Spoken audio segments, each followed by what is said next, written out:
Em nossa época, testemunhamos o apogeu das finanças globais. Em 2006, a produção econômica mundial valia cerca de 47 trilhões de dólares, ou seja, 47 seguido de 12 zeros.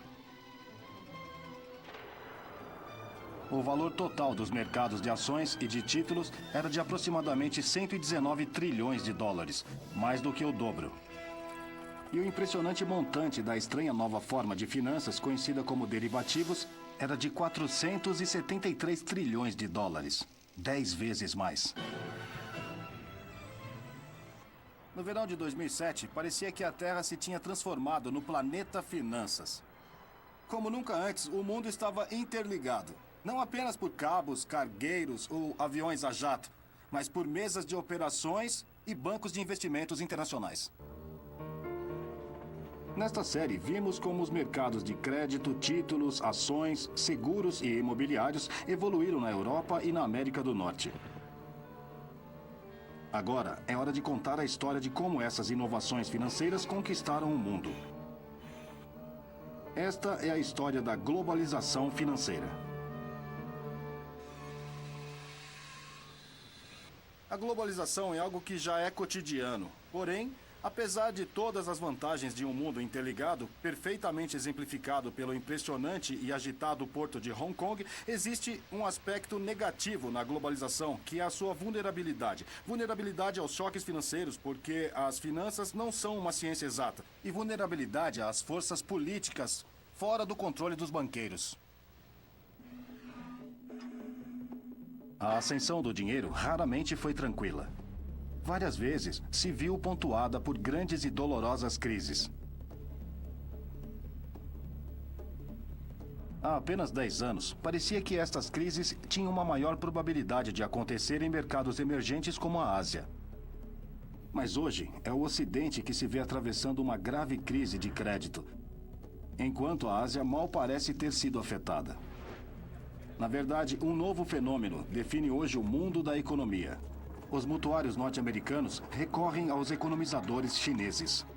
Uma relação simbiótica entre a China e a América, que eu chamo de chimérica.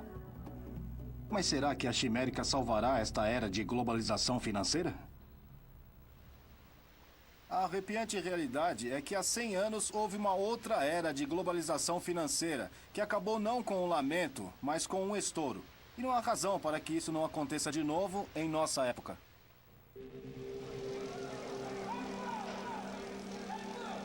A ascensão do dinheiro. Chimérica.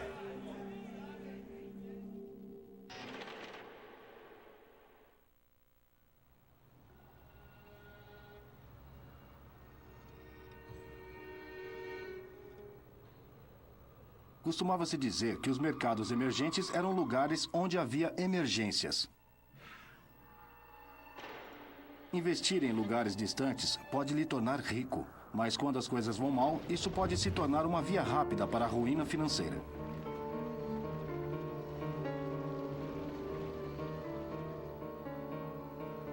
É por isso que muitos dos mercados emergentes de hoje, aparentemente imparáveis, são na verdade mercados reemergentes.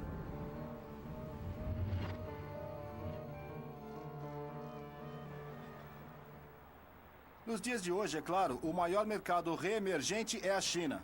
Há quem diga que não existe limite à quantidade de dinheiro que se pode fazer aqui. É certamente verdade que nos últimos 20 anos, o continente seguiu o exemplo dado por Hong Kong e explodiu. Mas esta não é a primeira vez que os investidores estrangeiros se viram para a China para fazer muito dinheiro no país mais populoso do mundo. E da última vez, esses investidores estrangeiros perderam quase tanto dinheiro quanto há pessoas aqui neste país. O maior problema com o investimento em outro país, desde aquela época, é o fato de ser difícil para um investidor em Londres ou em Nova York ver o que um governo estrangeiro ou empresa planeja quando estão a um oceano ou mais de distância. Se o mutuário estrangeiro decide não pagar suas dívidas, o que um investidor pode fazer? A resposta antes de 1914 era brutalmente simples, mas eficaz.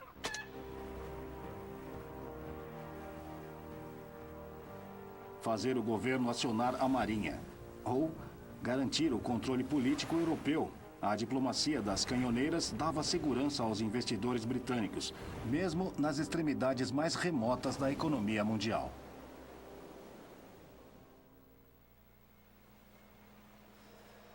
A Marinha Real forneceu o poder de fogo que deu origem à primeira era da globalização e aos seus pioneiros, como William Jardine e James Matheson. Jardine e Matheson eram corsários escoceses que fundaram uma companhia comercial no porto chinês do Cantão em 1832. Falando sem rodeios, sua linha de negócio mais rentável era a venda de drogas. Transportavam ópio produzido na Índia sob controle do governo britânico para a população de viciados da China, um comércio que o imperador chinês havia proibido. Em 10 de março de 1839, um oficial imperial chamado Lin Zizhu chegou no Cantão com ordens do imperador para acabar com o negócio. Ele bloqueou os armazéns de ópio britânico, impedindo futuras importações. 20 mil arcas de ópio avaliadas em 2 milhões de libras foram confiscadas e literalmente atiradas ao mar. Encarando perdas catastróficas, Jardine voltou para Londres para pressionar o governo britânico a enviar navios de guerra. Jardine teve seu pedido atendido. Em 23 de agosto de 1840, navios de guerra britânicos chegaram aqui na ilha de Hong Kong. O Império Qing estava prestes a sentir todo o poder do narco-estado mais bem-sucedido da história.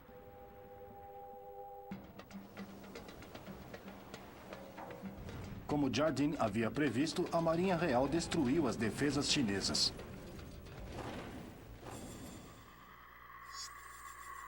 Com o sudoeste chinês sob controle britânico, o comércio de ópio era feito livremente.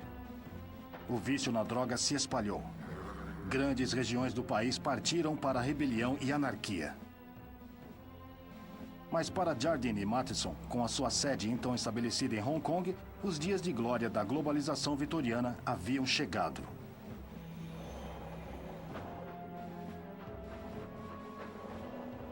Em 1900, a empresa estava em negócios mais diversificados e respeitáveis. Tinha suas próprias cervejarias, as suas próprias algodoarias. Tinham sua própria companhia de seguros e estradas de ferro, como a que construíram de Kowloon até o Cantão.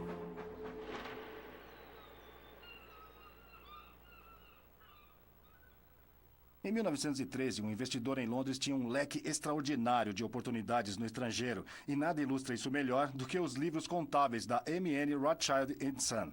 Só uma página de 1913 lista nada menos que 20 títulos estrangeiros, incluindo títulos emitidos pelo Chile, Egito, Alemanha, Hungria, Itália, sem esquecer 11 companhias ferroviárias, incluindo 4 da Argentina, 2 do Canadá e, aqui embaixo, a ferrovia de Kowloon até o Cantão. Pela primeira vez na história, a economia mundial estava de fato unida, por uma combinação de comércio baixo e alta finança. Mas esta primeira era da globalização financeira. Sofreria uma violenta interrupção devido ao primeiro verdadeiro conflito global da história.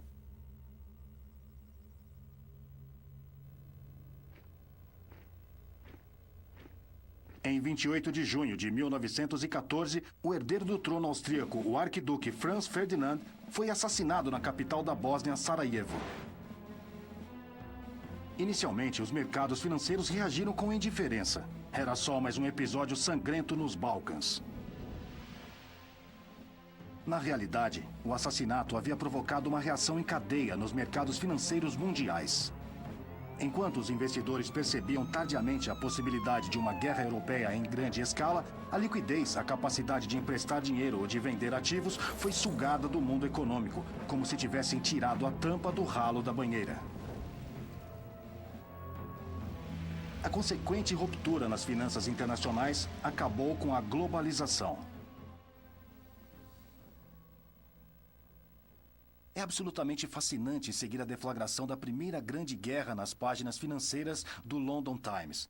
Só em 22 de julho de 1914 é que as pessoas perceberam que o assassinato do arquiduque Franz Ferdinand em Sarajevo, 3 semanas antes, pudesse ter repercussões financeiras. Apenas 10 dias depois, em 1º de agosto de 1914, o The Times teve que anunciar o encerramento da Bolsa de Valores, que ficou fechada até 4 de janeiro de 1915. Por que os investidores estavam tão aparentemente alheios ao Armagedon poucos dias antes do início da Guerra Mundial? A resposta é que a combinação de inovação financeira e integração global fez com que o mundo parecesse tranquilizadoramente seguro.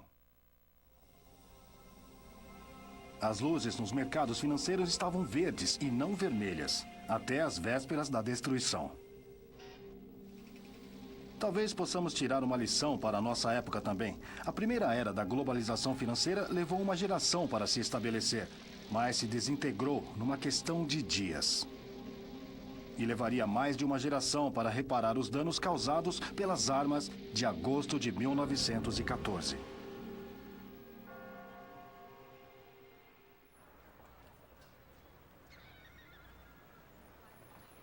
A Primeira Guerra Mundial colocou um fim na primeira era da globalização.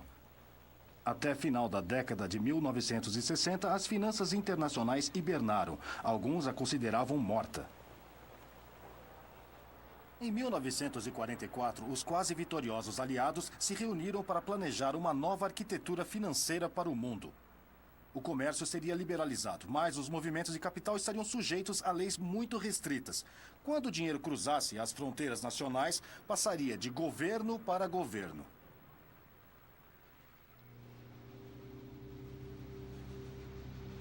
Esta nova ordem financeira teria 2 irmãs guardiãs, estabelecidas aqui, em Washington.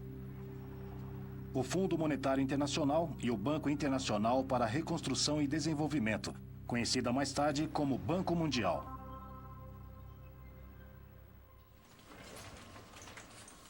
Mas na época de 1970, vastas somas de dinheiro estavam sendo acumuladas pelos exportadores de petróleo do Oriente Médio. Com os banqueiros ocidentais desesperados para reinvestir o dinheiro em empréstimos, as irmãs guardiãs baixaram a guarda. A globalização financeira renascia.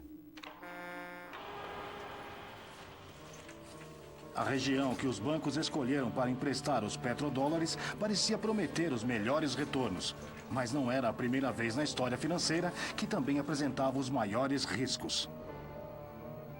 Em 7 anos, a América Latina quadriplicou seus empréstimos estrangeiros para mais de 315 bilhões de dólares. Então, em 1982, o México declarou que não conseguiria mais continuar pagando sua dívida. Logo, todo o continente se encontrava à beira da falência.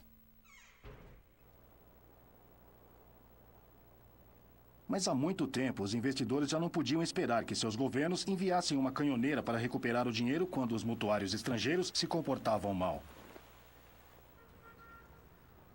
Agora, a responsabilidade desse tipo de crises recaía sobre o FMI e o Banco Mundial. Não tinham canhoneiras, mas em troca de novos empréstimos, podiam insistir que os governos da América Latina adotassem dolorosos programas de ajustes estruturais, impondo disciplina fiscal. Para os economistas americanos, estes programas faziam todo sentido. Mas nem todos estavam de acordo. Para o crescente coro de críticas contra as finanças globais, as 2 irmãs guardiãs da ordem do pós-guerra estavam sendo transformadas em mercenários econômicos. Apontavam uma arma financeira para a cabeça dos governos do terceiro mundo, apoiando ditadores e favorecendo os interesses do imperialismo yanqui.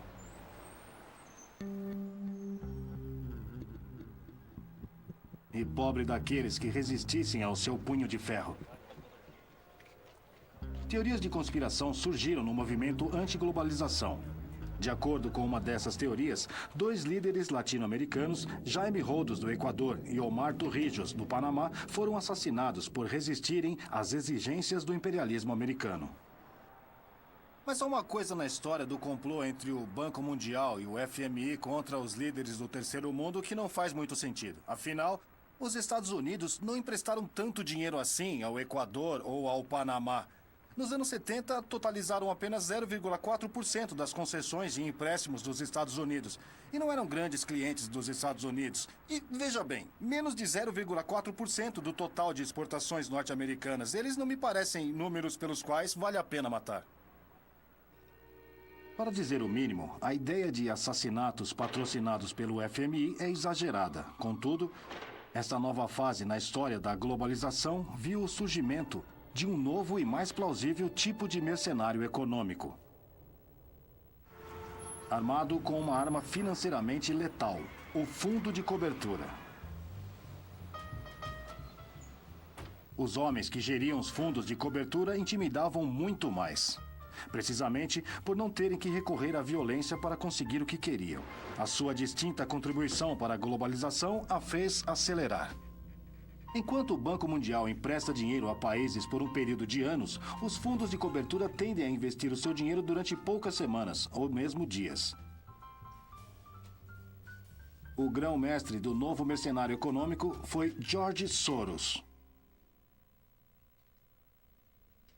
Judeu húngaro de nascimento, mas educado em Londres e morando em Nova York, Soros trouxe para as finanças globais uma nova teoria de comportamento econômico, que destacava a falibilidade da natureza humana e a instabilidade dos mercados financeiros.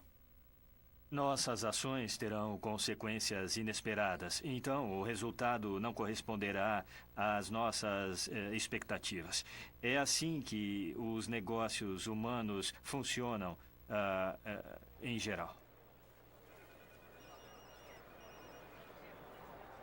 De acordo com a teoria da reflexibilidade de Soros, os mercados financeiros não podem ser perfeitamente eficientes, muito menos racionais, pela simples razão de que os preços não são um mero reflexo da ignorância e tendências, muitas vezes totalmente irracionais, de milhões de investidores.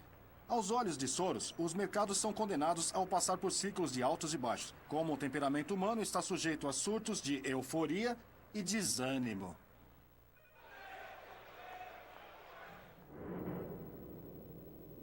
O fundo Quantum de Soros fez milhões com vendas de descoberta. Um tipo de transação que adquire ações ou moeda e as vende na perspectiva futura de que elas perderão o valor. Suas maiores jogadas resultaram de previsões certas sobre perdedores e não vencedores. E a maior delas figura entre as apostas mais especulativas de toda a história financeira. Em 16 de setembro de 1992, com a libra esterlina em sérias dificuldades, eu assisti Soros apostando contra o Banco da Inglaterra. Fiquei convencido de que especuladores como Soros venceriam com certeza em caso de confronto direto com o governo britânico. Era uma questão de simples aritmética. $1 trilhão em dinheiro, negociados diariamente em mercados cambiais estrangeiros, contra as magras reservas de moeda do Tesouro Britânico. Na época, a libra esterlina estava muito ligada ao marco alemão através do MTC, o mecanismo de taxas de câmbio europeu. Quando as taxas de juros alemãs subiram devido à reunificação extremamente dispendiosa do país, as taxas de juros britânicas aumentaram também, prejudicando as pessoas e empresas. Soros calculou que o chanceler britânico Norman Lamont seria obrigado a sair do MTC e a desvalorizar a libra. Foi a maior aposta da vida de Soros. Tinha tanta certeza de que a libra ia desvalorizar que apostou $10 bilhões, mais do que todo o capital do seu fundo. A relação risco-recompensa era desproporcional e, portanto, parecia ser uma boa especulação ou investimento, se quiser, a desvalorização da libra. Eu estava igualmente convencido de que a libra esterlina teria que desvalorizar, mas tudo o que eu podia apostar era a minha credibilidade. Naquela noite, fui ver a ópera A Força do Destino, de Verdi. Uma escolha bem apropriada.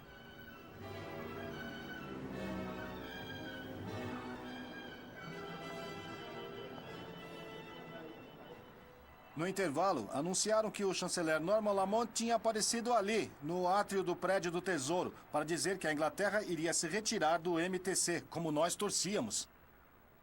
O dia de hoje foi extremamente difícil e conturbado. Há enormes fluxos especulativos que perturbam o funcionamento do mecanismo de taxas de câmbio. Soros fez $1 bilhão naquele dia. E aquilo foi só 40% dos lucros anuais do seu fundo. Sentiu uma sensação de triunfo quando a sua profecia se concretizou e a aposta deu tanto retorno? É claro. Foi quando nós apostamos e ganhamos. Naturalmente, você tem a satisfação, mas também o lucro.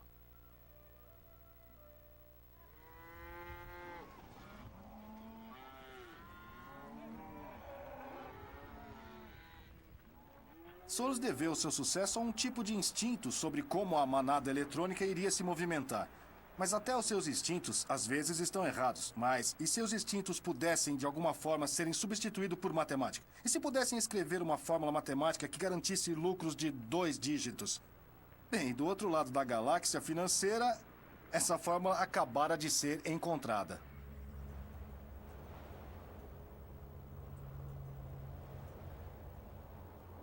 À medida que a nova era da globalização aumentava as trocas comerciais e crescimento, também aumentava a vulnerabilidade da economia mundial aos choques financeiros que poderiam se espalhar rapidamente aos 4 cantos do globo.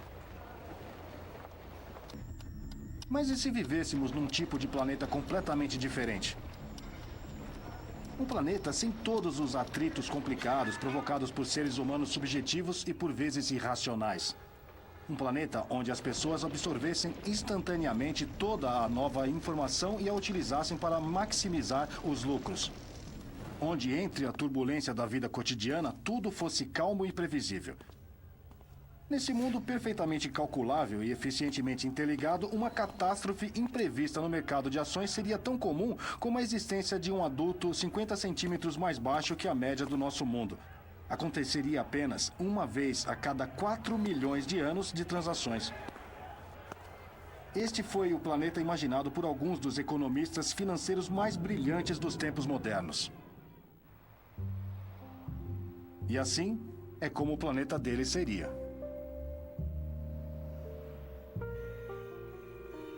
Em 1993, 2 gênios matemáticos chegaram em Greenwich, em Connecticut, com uma grande ideia. Myron Scholes, da Universidade de Stanford, inventou uma teoria nova e revolucionária de atribuição de preços chamada opções. Ele e Robert Merton, de Harvard, foram os quantes originais, uma nova geração de especuladores que usava matemática quantitativa para fazer dinheiro. Deste escritório simples, eles planejaram uma revolução financeira global. A ideia de Merton e Scholes baseava no contrato de opção simples. Vamos ver o exemplo de uma ação que vale $100 hoje. Suponhamos que eu ache que ela valerá 200 daqui a 1 ano. Não seria interessante ter a opção de comprá-la ao preço de hoje daqui a 1 ano? Se eu estiver certo, tenho um lucro de $100. Mas se eu estiver errado, tudo bem. Era só uma opção mesmo. O único custo para mim seria o preço da opção em si. A grande questão é, qual deverá ser esse preço? $5? $10? A resposta seria dada por uma fórmula mágica. Os quantos se referem a esta fórmula como caixa preta. Bom, vamos olhar dentro da caixa. O desafio que Merton e Scholes enfrentaram era como colocar preço em uma opção para comprar uma determinada ação, numa determinada data futura, levando em conta o movimento imprevisível do preço dela no período intermediário. Quem conseguisse determinar com precisão o preço da opção, em vez de simplesmente tentar adivinhar, mereceria efetivamente o título de gênio. Com um maravilhoso feitiço matemático, os quantes deduziram o preço da opção a esta fórmula. Estão um pouco confusos? Está um pouco difícil seguir a matemática? Para os quantos estava tudo bem. Para conseguirem fazer dinheiro a partir dessa coisa, precisavam de mercados cheios de pessoas que não faziam ideia de como precificar opções. Nos seus primeiros 2 anos, a empresa de Merton e Scholes, a Long Term Capital Management, fez muito dinheiro ao vender opções que nunca eram executadas porque os compradores erravam as previsões. A Long Term acertava. Também tiveram sucesso ao comprar todo tipo de títulos, os que os gênios matemáticos achavam ter preços errados. Os vendedores de carros de Connecticut nunca foram tão bem. Reconhecidamente, para gerar estes enormes lucros, a Long Term tinha que pegar empréstimos. Esta alavanca financeira adicional os permitiu apostar mais do que o seu próprio dinheiro. Em agosto de 1997, o capital do fundo era um pouco menos de 7 bilhões de dólares, mas os ativos financiados por empréstimos somavam 126 bilhões. Poderíamos pensar que meros acadêmicos como Merton e Scholes teriam ficado muito assustados com esta dívida enorme. Mas não ficaram. De acordo com sua fórmula matemática mágica, o risco era praticamente nulo, mesmo com financiamentos tão altos. Além do mais, a Long Term recorria a estratégias de transações múltiplas e supostamente não correlacionadas, cerca de 100 ao todo, com mais de 7.600 posições diferentes. Uma dessas por dia ia mal, ou possivelmente até duas. Mas certamente todas as apostas não poderiam ir mal ao mesmo tempo. A Long Term negociava em mercados por todo o mundo, mas o maior negócio da empresa era vender opções nos mercados de ações norte-americanos e europeus. Opções que eram cobradas se houvesse grandes oscilações no preço futuro das ações. Na época, os preços altos que estas opções obtinham implicavam que os mercados se tornariam particularmente voláteis. Mas a Long Term achou que isso estava errado. De acordo com seus cálculos, a volatilidade dos mercados iria diminuir. Isso significava que a possibilidade dos investidores ativarem suas opções também seria baixa. Então a Long Term fez uma grande pilha de opções e as vendeu abaixo do preço. Parece arriscado.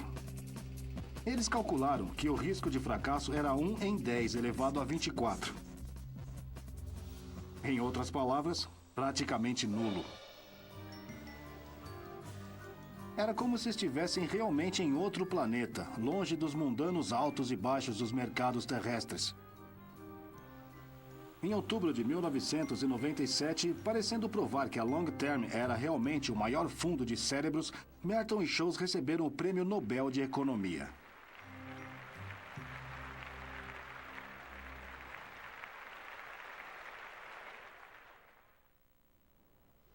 Parecia que o intelecto havia triunfado sobre a intuição, como se a ciência tivesse superado o risco. Equipados com a sua caixa preta mágica, os sócios da LTCM pareciam estar prontos para fazer dinheiro muito além dos sonhos mais ousados, até mesmo de George Soros. Então, no verão de 1998, quando todos os gestores de fundos de cobertura relaxavam em seus iates, aconteceu algo que ameaçou arrebentar a tampa da caixa preta dos vencedores do Prêmio Nobel. A realidade começou a se comportar mal.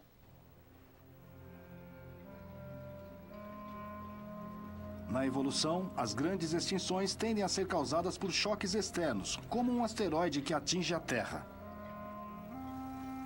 Na segunda-feira, 17 de agosto de 1998, um asteroide gigante colidiu contra o planeta Finanças. E, surpresa, caiu do outro lado do mundo, no mercado emergente particularmente volátil.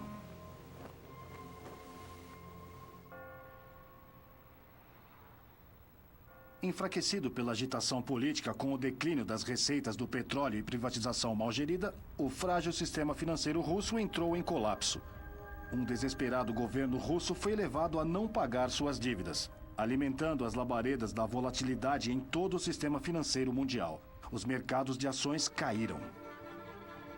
Lembram-se de todas aquelas opções de baixo custo que a Long Term havia vendido, baseada na previsão de uma baixa volatilidade no mercado de ações? Aquelas que eles pensavam que ninguém iria executar? Foram executadas. Os quantes previram que a Long Term dificilmente perderia mais de 35 milhões de dólares num só dia. Na sexta-feira, 21 de agosto, o fundo perdeu 550 milhões de dólares, 15% de todo o seu capital. Agora, isso de acordo com os modelos de risco da Long Term, era praticamente impossível. Os corretores de Connecticut olhavam de queixo caído e olhos virados para suas telas. Não podia estar acontecendo, mas estava.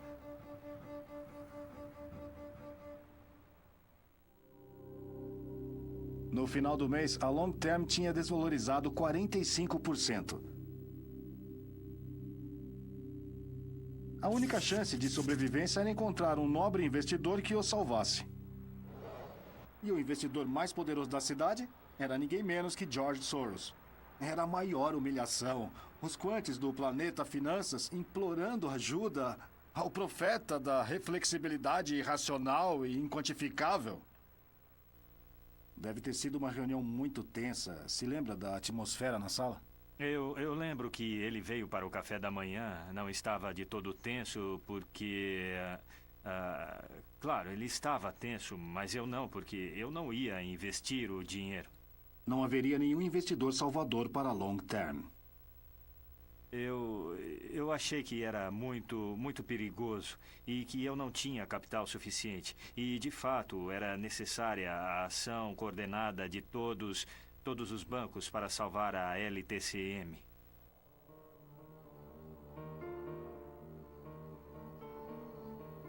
E foi precisamente isso que aconteceu. Temendo que o fracasso da Long Term pudesse desencadear um colapso financeiro generalizado, o Federal Reserve de Nova York negociou rapidamente um resgate de vários bilhões de dólares, com dinheiro de 14 bancos de Wall Street. Mas o que tinha acontecido? Por que Soros tão certo e os gênios da Long Term tão errados?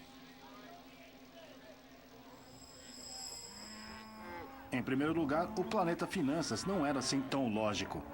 Ainda era o bom e velho planeta Terra, habitado por seres humanos emocionais com uma mentalidade de manada. Houve, porém, uma outra razão para o fracasso da Long Term. Seus modelos de risco trabalhavam com dados correspondentes a apenas 5 anos. Se tivesse recuado pelo menos 11 anos, teria visto o colapso do mercado de ações em 1987. E se tivessem recuado 80 anos, teriam visto a última grande inadimplência russa após a Revolução de 1917. Sendo honesto, os vencedores do Prêmio Nobel sabiam muito de matemática, mas não o suficiente de história. Eles entendiam perfeitamente a bela teoria do planeta Finanças, mas não a realidade caótica do planeta Terra. E simplesmente por isso, a gestão de capital a longo prazo se transformou na má gestão de capital a curto prazo. A grande questão está em saber se uma crise dessas poderia surgir hoje, 10 anos depois, mas dessa vez envolveria tantos fundos de cobertura e seria em escala tão grande que simplesmente não poderia ser resgatada. A resposta para essa pergunta não está em outro planeta, mas do outro lado deste aqui.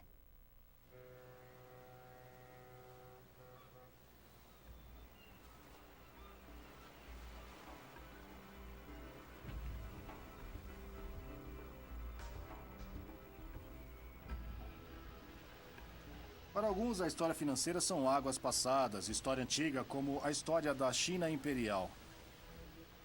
Alguns jovens corretores nem sequer se lembram da crise asiática de 1997 e 1998. Na verdade, aqueles que entraram no mercado depois de 2000 tiveram 7 anos muito bons. Os mercados de ações mundiais estavam em alta, assim como os mercados de títulos, como os mercados de bens, como os mercados de derivativos. Na verdade, todos os mercados de ativos cresceram, assim como os mercados daqueles produtos que têm grande procura quando os bônus são elevados, como iates de luxo.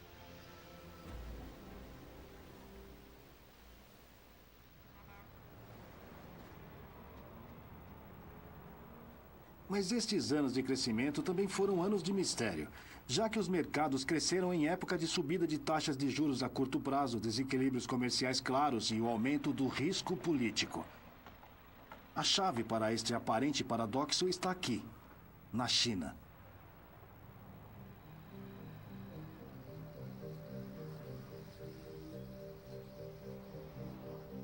Chongqing, nas margens do imponente rio Yangtze, está situada no coração do Reino Médio, a mais de 1.600 quilômetros das zonas costeiras, que a maioria dos ocidentais visitam.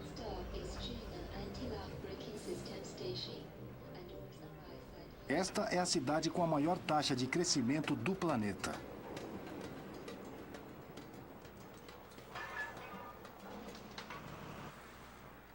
Viajei o mundo todo para filmar esta série e devo dizer que nunca vi nada assim.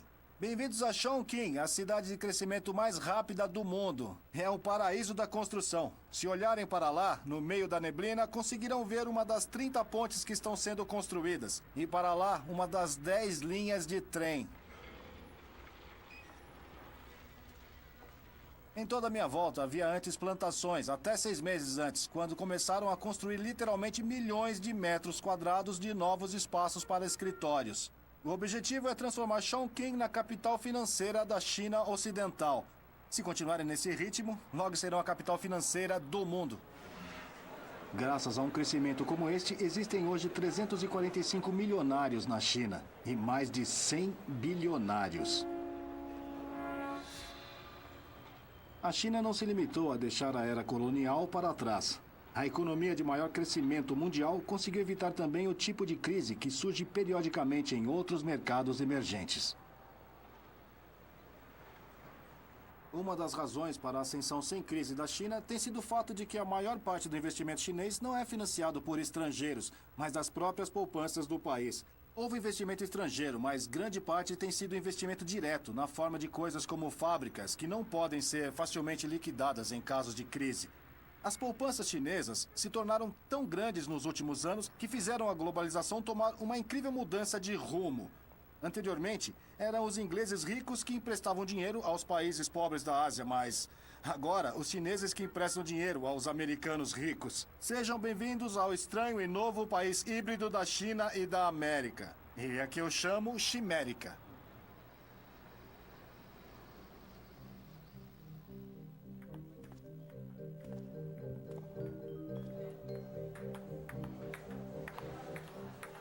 Este lugar extraordinário é a Bolsa de Valores do Sudoeste. O lugar onde centenas de habitantes de Chongqing vêm para almoçar, jogar ping-pong e investir, ou será apostar suas poupanças no mercado de ações. É isto que define a economia chinesa de hoje. Cada vez mais define a economia mundial. Investidores chineses tentando decidir o que fazer com as suas abundantes poupanças. Após anos de instabilidade, as famílias chinesas poupam uma proporção bem alta dos seus cada vez mais altos rendimentos, contrastando com os americanos, que hoje em dia não conseguem poupar nada.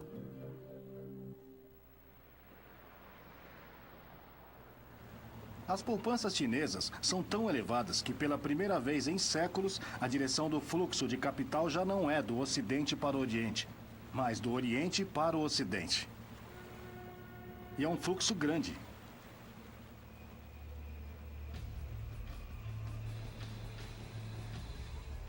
Em 2007, os Estados Unidos precisavam tomar emprestado cerca de 800 bilhões de dólares do resto do mundo. São mais de 4 bilhões de dólares por cada dia útil. A China, por outro lado, tinha um excedente de conta corrente equivalente a mais de 1/4 do déficit dos Estados Unidos. E uma proporção incrivelmente elevada desse excedente acabou sendo emprestada aos Estados Unidos. Na realidade, a República Popular da China tinha se tornado o banqueiro dos Estados Unidos da América.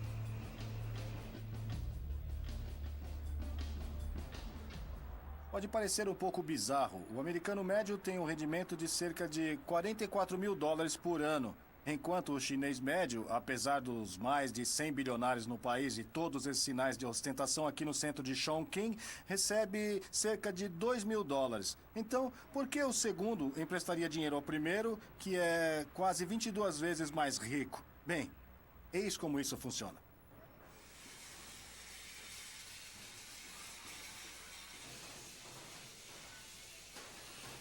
Até recentemente, do ponto de vista da China, a melhor forma de empregar a sua vasta população era através da exportação de produtos manufaturados para o insaciável consumidor norte-americano.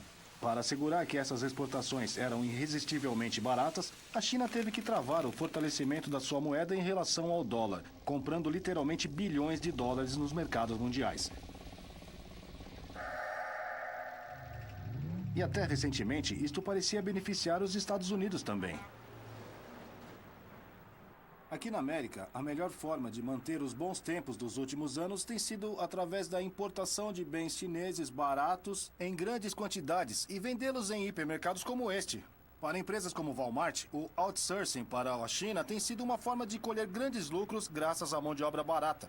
Só em 2006, o Walmart comprou nada menos que 9 bilhões de dólares em bens da China. Mas, ao mesmo tempo, ao vender bilhões de dólares em títulos ao Banco Popular da China, os Estados Unidos têm pago taxas de juros muito menores do que pagariam em situação normal.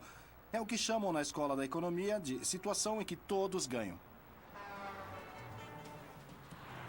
Este é o maravilhoso mundo do país dual, da Chimérica, responsável por 33% da produção econômica mundial e mais de metade de todo o crescimento global dos últimos 8 anos.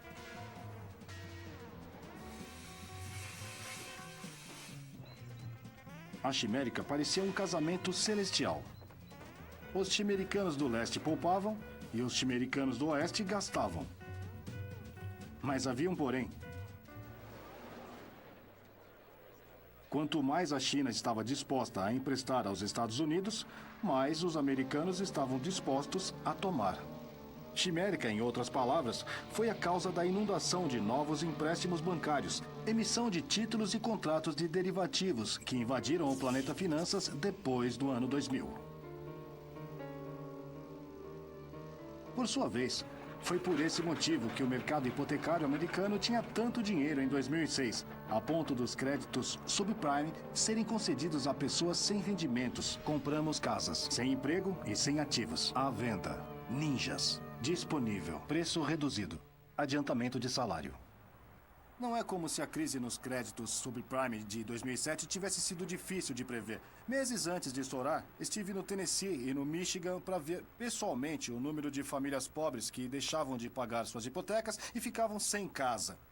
Muito mais difícil de prever foi como um pequeno tremor no mercado imobiliário doméstico norte-americano iria causar um terremoto financeiro em todo o mundo.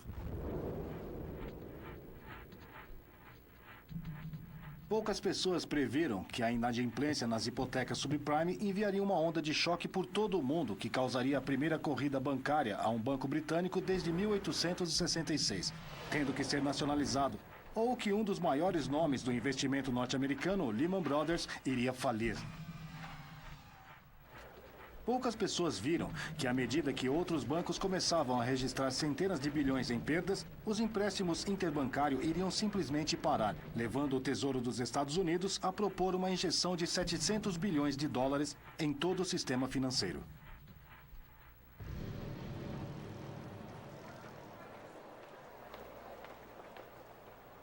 Com certeza, em junho de 2008, a chegada de uma recessão americana parecia mais ou menos inevitável, mas o fim do mundo?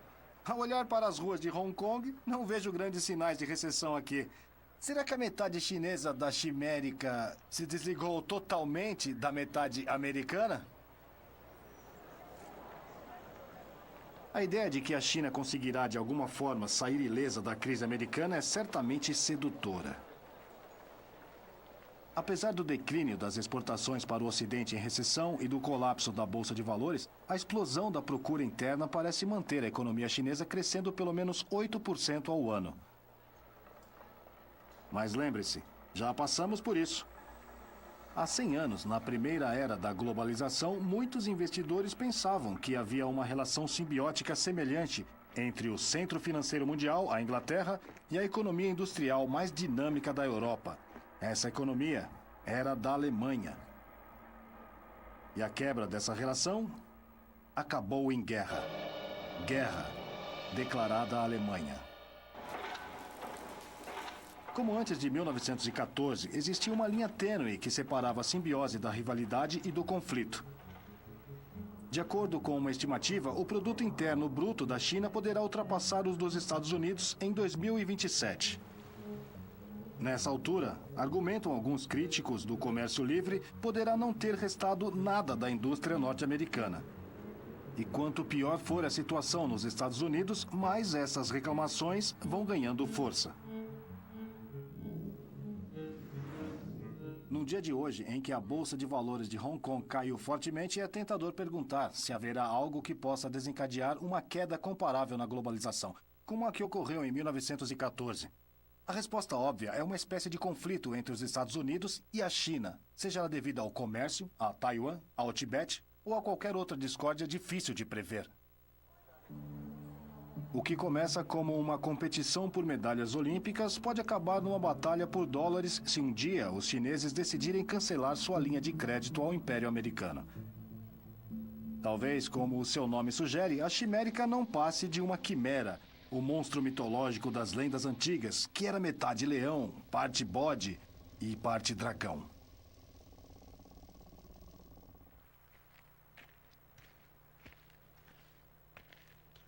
Um conflito entre China e Estados Unidos pode parecer pouco plausível, mas um dos pontos chaves dessa série é o de que as verdadeiras grandes crises aparecem raramente, por isso não fazem parte da memória viva das pessoas que geram hoje as empresas, os bancos e os fundos.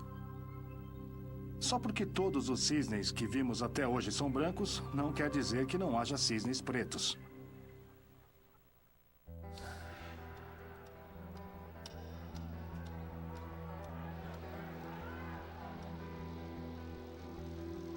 O mundo financeiro atual é resultado de 4 milênios de evolução econômica.